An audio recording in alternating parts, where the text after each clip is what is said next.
ba ngayon? 29. Ay, 30 na. Ay, 31. Tama. 1 month and 2 days. Okay. Uy.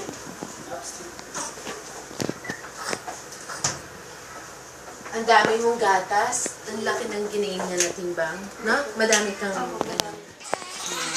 Continue mo lang ha. Mag-breastfeed ka na.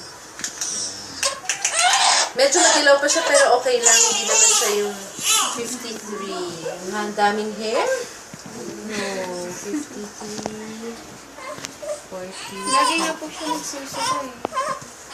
Baka sobra nga eh. Pagka-burp, suka.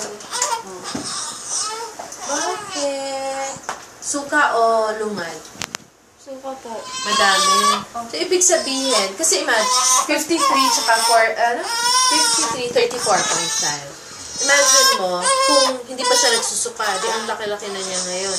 Ibig sabihin, sobra yung gatas. Or, ang pwede mong gawin is i-time mo na konti-konti yung feeding sa kanya.